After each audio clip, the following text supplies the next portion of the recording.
My father had 93 years, but it seemed short. In his seemingly long life of 93 years, it was short because it just seems like if we only had more time. Old Testament gives us a view of some people who lived to be 5, 6, 7, 8, 900 years old. If I have a chance to ask, I will ask, how come we got shortchanged?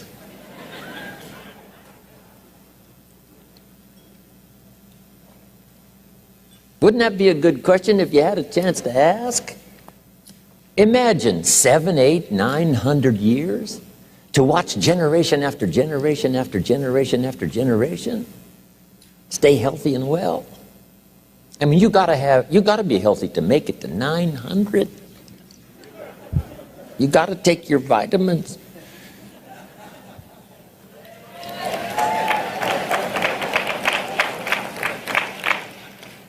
I'm pushing the Bible, I'm pushing vitamins, I'm doing good today. So, the key is time is precious. Now let me give you Bill Bailey's description of time. Life is not just the passing of time. Life is not just the passing of time. Life is a collection of experiences, their frequency,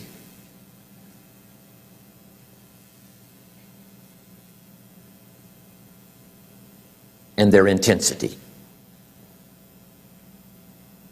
Life is not just watching the clock tick away. Life is a collection of experiences, their intensity, their frequency. When my friend Mark died at age 44, someone says, that's young to die. But what if he lived 4 lifetimes in one? It might not be too young.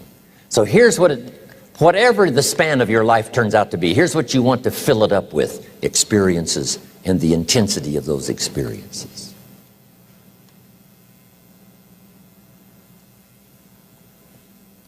But now let's talk about the management of time. Here's one of the best ones. We covered earlier, when should you start building this hotel? Answer: as soon as you have it finished. Now jot this one down on time management. When should you start the day? As soon as you have it finished.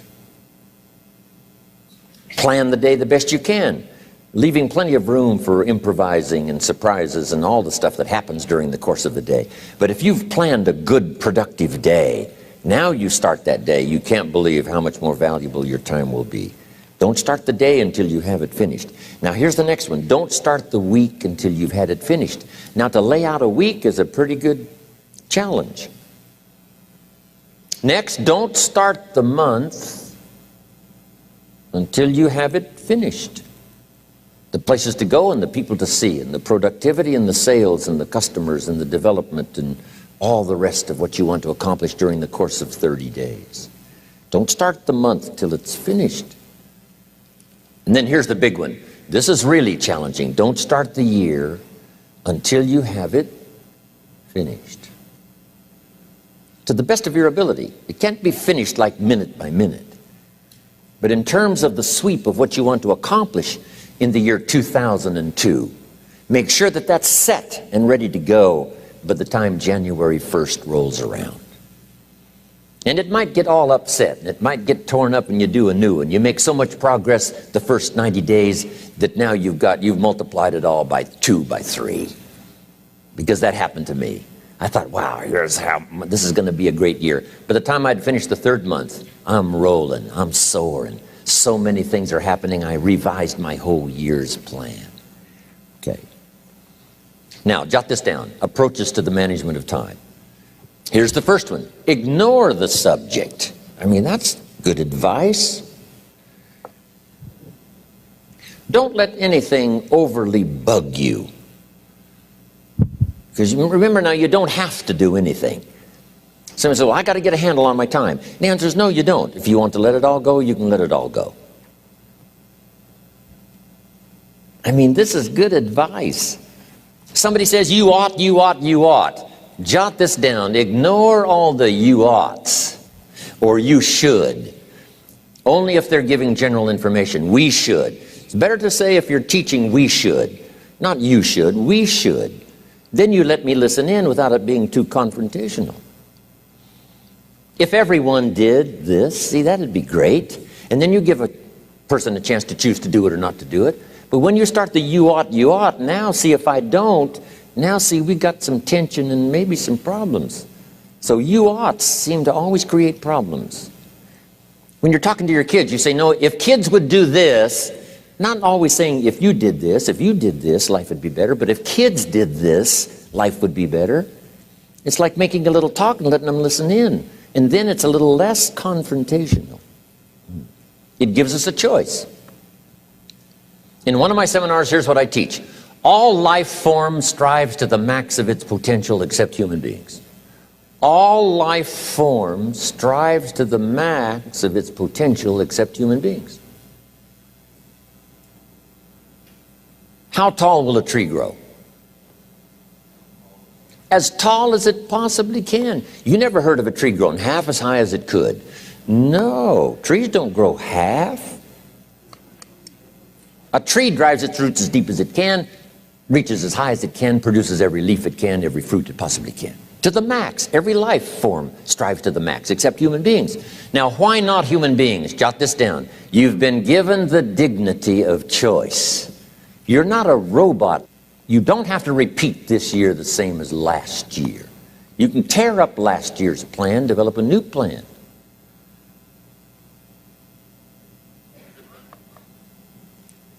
So, the dignity of being a human being. Now, here's the choice on being a human being. To be part of all we were meant to be, or to be all.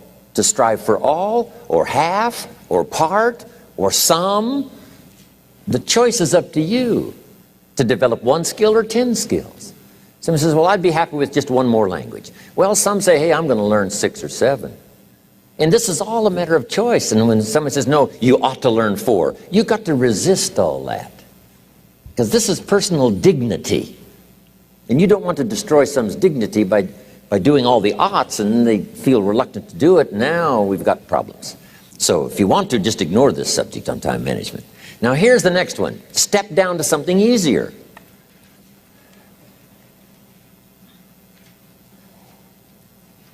The guy's in sales and he says, oh, I want to own the company. Finally owns the company. Now he's got no time to play golf. He said, when I was in sales, I was making big money playing golf 3 days a week. Heck with this owning something. Heck with managing. My life was never my own after I started to manage. I'm going back to sales. See, this is the key. If you're getting too pressed, you might consider stepping down to something with a little easier time pressure. Little girl says to her mother, Daddy comes home, brings his briefcase and pats me on the head and says hello, disappears and works on his papers. How come my daddy doesn't play with me? And her mother said, look, your daddy loves you very much, but he's so busy at work, he can't get it all done, he has to bring it home. He loves you, but that's why he can't play with you. And the little girl said, why don't they just put him in a slower group? So, jot this down now. If you don't have time for your kids, you might consider joining a slower group. Remember when I said some things I went for cost me too much? So reconsider. Next key to time management, and that's work longer and harder. But see, there's a limit to that. I almost lost my health the first year. I went so crazy about personal development and achievement. I just went bonkers. You know, I told you I was skinny. By the end of that first year, I was a walking shadow. And then it suddenly occurred to me, what if I got rich and too ill to spend it? I mean, that was a shocker. So I started, developing a little more reasonable. Because I said, if 12 hours won't do it, I'll work 14. If that won't do it, I'll work 18. I mean, how many hours it takes. And sure enough, it cost me too much. So see, working longer and harder for some might be appropriate. If you're just sitting around not doing that much, this might be good, work longer and harder. But you can only work so hard. Here's the key, not to work harder, but smarter. When you've worked as hard as you can, doing the best you can in terms of physical output in the time, reasonable time. Now here's the ultimate in the management of time, and that is you simply become more skillful. When I first got into sales, You know, I was around people that could get, 9 out of 10, 8 out of 10. And when I first started, I could only get 1 out of 10. But here's what I did. I worked around the clock, so that I would make up in numbers what I lacked in skill. That's good in sales. You got to jot that down. When you're new, you make up in numbers what you lack in skill. Now, when you become more skillful, the numbers can go down because now your persuasive ability and all of that is now so high that you don't need to put as many numbers out. But at first, if you want to compete or if you want to really get good, you've got to put in the numbers. But if you get more from yourself, develop more of yourself, now the time management becomes an easier task. Now here's the next thing. Either you run the project or it runs you. I've found out when you start something, at first you're in charge. All of a sudden, a year later, it's in charge. Some of the companies I started, I'm telling you, I'm in control. A couple of years later, I'm out of control. At first, I've got it on the run. 2 years later, it's got me on the run. Haven't got enough time. I'm dizzy with trying to get it all done. So here's part of the key, and that's to get in charge. Say, I'm going to take charge of my health. One of my albums is entitled, Take Charge of Your Life. Take charge of your time. Take charge of your resources, which we're going to talk about next. Take charge of your health. You're the one that's responsible for it. It's not a requirement of society that you not have a heart attack and take care of your family. That's not a requirement of society, but you must make it a requirement of yourself. Society doesn't require that you build a financial wall around your family nothing can get through. That's not a requirement of society. It's a requirement you impose on yourself to build a financial wall around your family nothing can get through. So impose on yourself this self-development of being in charge, taking charge of your life and your health and your future and your responsibilities and all the rest. Next, reasonable time is enough time to achieve all of your goals. Just jot that down. Reasonable time is enough time. I had to learn that. Reasonable time is enough time. Here's why. It's not the hours you put in, it's what you put in the hours. If you start depositing greater ideas into the hours you've got later than now, I'm telling you, later you can't believe the productivity that will flow. The ideas you can't think of now, a year from now, they'll start to flow. And when you deposit those ideas in the hours you've got, productivity multiplies by 2, 3, 5, 10. Next, time management essential. We've already covered the first one, a written set of goals. And then do priorities on your goals. What's important this week? What's important this month? Here's the next one. Often review. Just go over your goals to make sure that your list is working for you. It's got you inspired. It's got you turned on.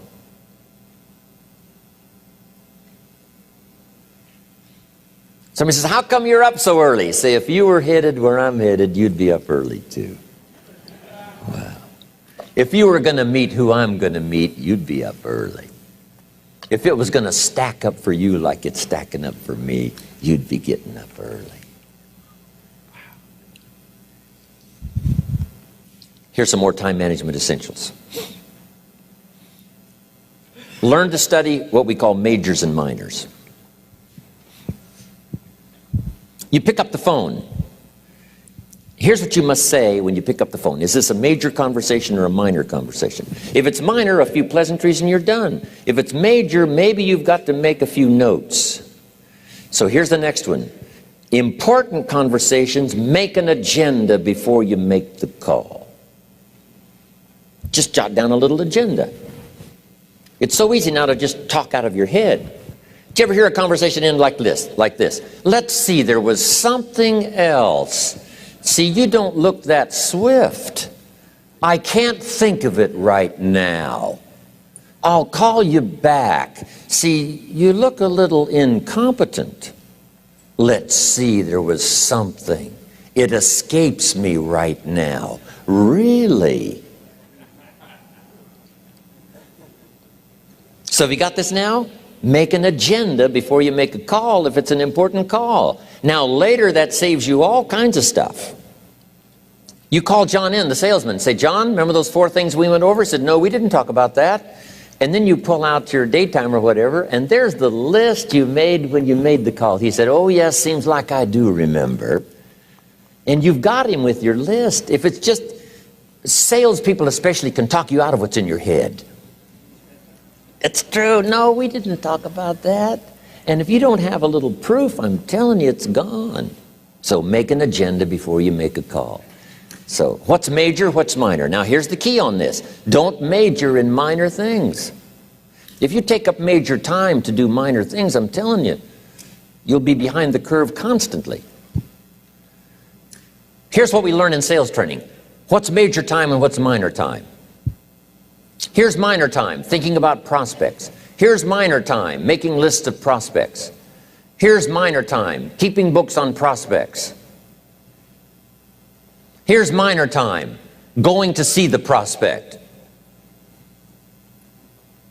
Here's minor time, evaluating the prospect after you've been there. That's all minor time. Here's major time, in the presence of the prospect. That's major time.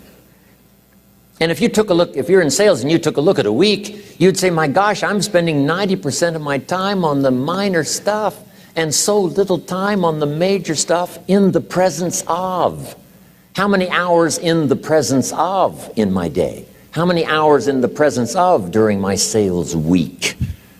Because the time that really counts is in the presence of the prospect.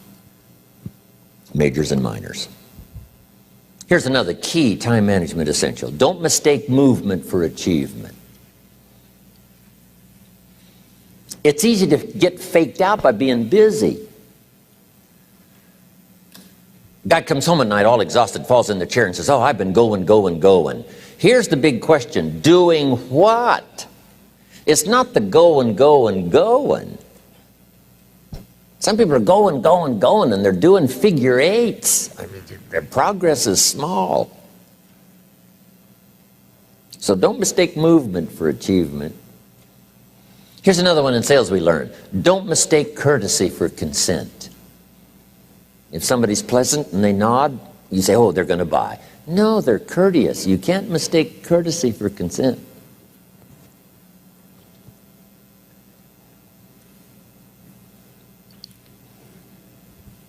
Now here's a big one, concentration.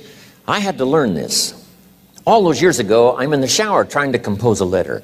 Found it turns out to be a strange letter. So here's what I learned to do. Save the work till you get to the office. Save the work till you get to the work. Don't try to get to the office on the way to work. On the way to work, enjoy the way. In the shower, enjoy the shower. Then go to work when you get to work. I found this to be helpful. Concentration. Here's another big one. Learn to say no. I'm telling you, in such a social society we have now, it's so easy to try to be a nice person, saying yes, yes, yes to everything. Find yourself overloaded. Now you got to call and make the, well, gosh, you know, all the time it takes to back out of something that you said yes to too quickly. Here's what might be better. I don't think so, but if that changes, I'll call you. Little things you can use not to overcommit yourself. My friend Ron Reynolds says, don't let your mouth overload your back. It's a good one. Now here's a big one on time management. When you work, work. When you play, play. Don't mix the two. Don't work at play. I used to take my family to the beach and I would bring my briefcase.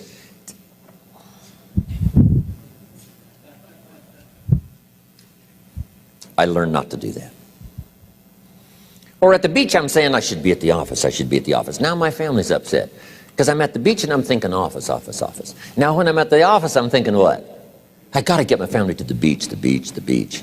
So things are not going too well at the office because I'm thinking beach, and things are not going too well at the beach because I'm thinking office. Here's what I learned to do. At the beach, be at the beach. At the office, be at the office. When you work, work. When you play, play. Don't mix the two. Don't work at play. Now here's one of the most important ones. Don't play at work. Work is too serious. You don't want the reputation of being the office joker. It's not a good one. Yes, there's time for some pleasant stories. Yes, there's time for a little humor. Yes, best if it's a happy office, of course. But I'm telling you, you got to be serious about work, because you're parting with a piece of your life for the work you do. Your work costs you a piece of your life. Here's what it's called: serious business. Not grim, not unhappy, but serious. Key. Don't play at work. The old expression, I don't think we use it anymore, horse around at the office. Play around, play jokes, play tricks. No place, not at the workplace.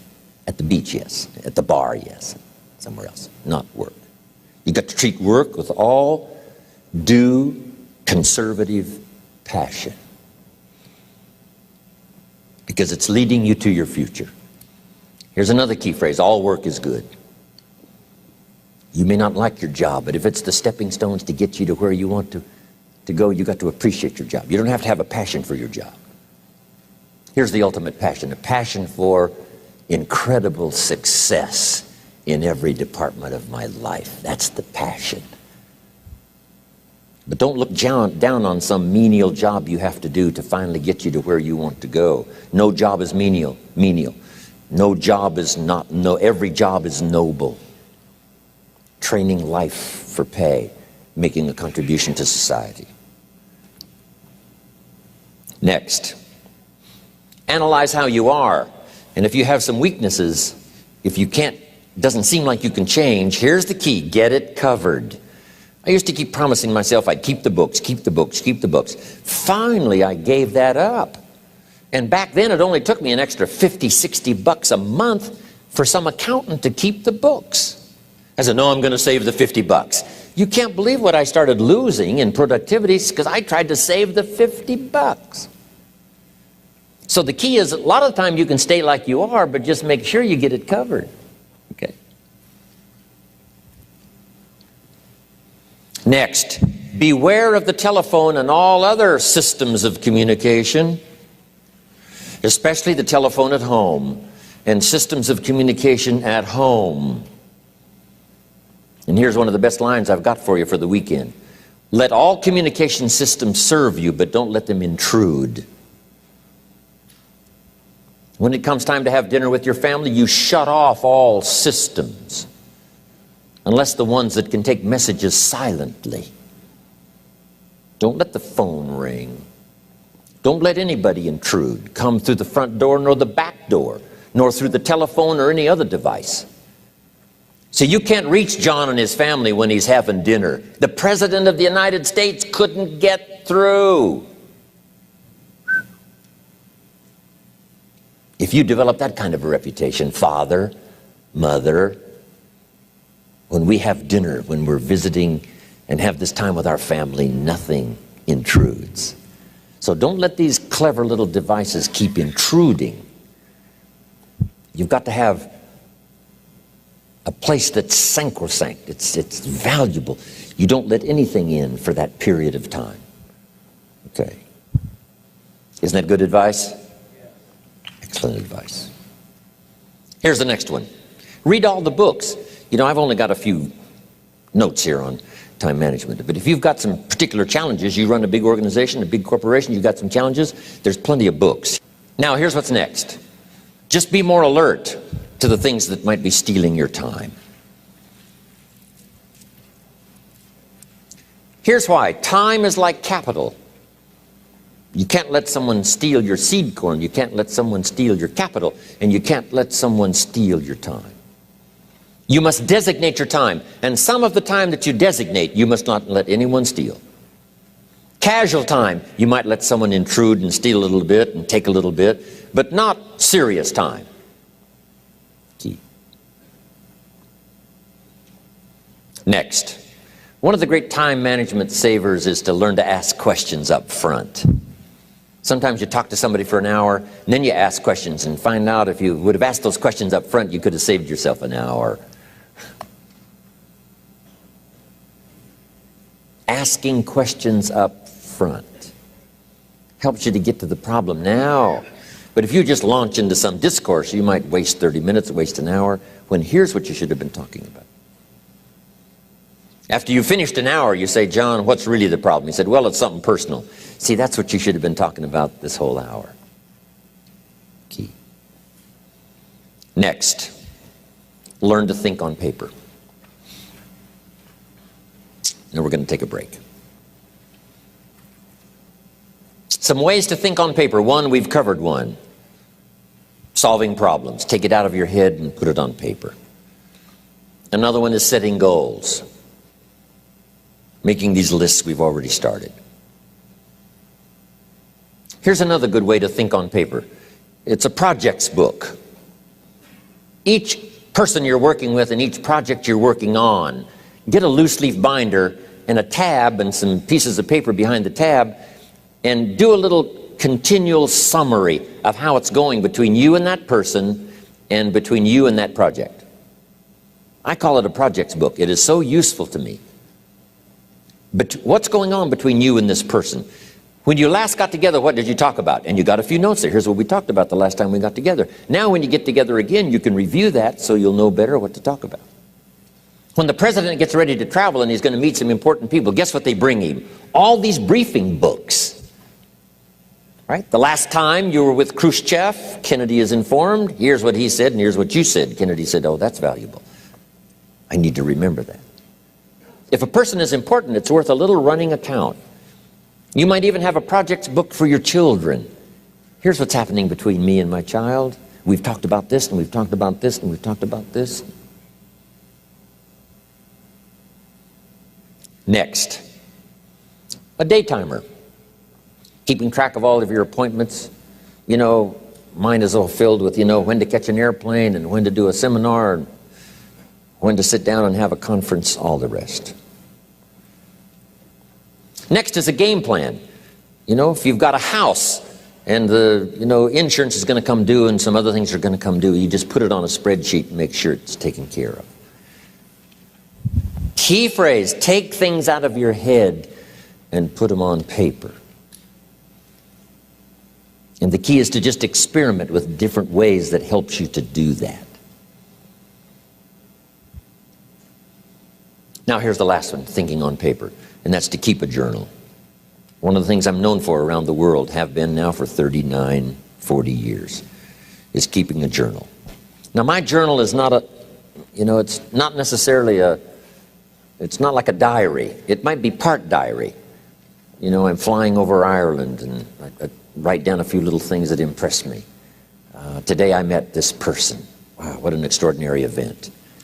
Today I conducted this seminar in Rome. 1,000 people stood up and sang for me. I've got a little bit of a diary in there. But here's what primarily your journal is for. Collecting good ideas. A journal is to collect good ideas on your health, good ideas for your business, good ideas for your future, good ideas for time management. Because I used to take notes on pieces of paper and torn off corners and backs of old envelopes and restaurant placemats. And I threw all this stuff in a drawer. It did not serve me well. I finally learned to get a bound copy, right? And just keep a journal, right? If I was here, I had my journal, I'd be taking notes, right? These 2 days in my journal. Now, if you're caught without your journal, you just take the notes when you get back home. You put those notes in your journal, throw the paper away. Because we don't usually go through paper to review. But see, my journals now make up a significant part of my own library. My journal's all reserved privately for my children and my grandchildren. Can you imagine what I've collected over the years? It's unbelievable. There are 3 treasures to leave behind. I think you've already got those notes, right? Here they are. Number 1, your pictures. Don't leave the event unrecorded. It takes only a fraction of a second to say, here's who I was with. When I travel the world, right? We take all these pictures, and here's one of the gifts. People send me the pictures they took of me and them. It's part of the treasures I have on the farm. Incredible. A picture's worth 1,000 words to describe the scene, the emotion, what happened. Say, wow, this was an extraordinary day for me when I met these people. Here's what they told me happened to them when they went to my seminar 10 years ago. Wow, the drama comes back if you've taken the pictures. It's one of the treasures to leave behind when you go.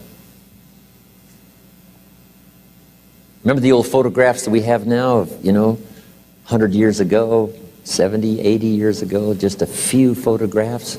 What would it be like if you had thousands of photographs of the past, of your history, your mother, your father, right? Grandparents? So change all of that now for your children. Leave all your photographs as a record. Here's what's next to leave behind, and that's your library.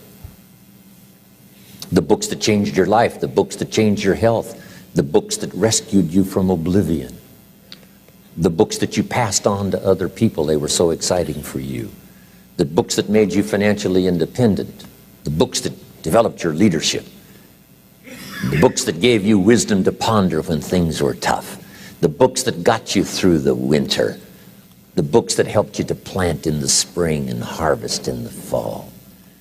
What a treasure to leave behind. If you do that, here's what's for sure. Your books will be more valuable than your furniture. Wow. Now the third treasure to leave behind is your journals. The notes you took that helped you to live life as you lived it. Long after you're gone, a treasure that children, grandchildren, great-grandchildren will find so fascinating.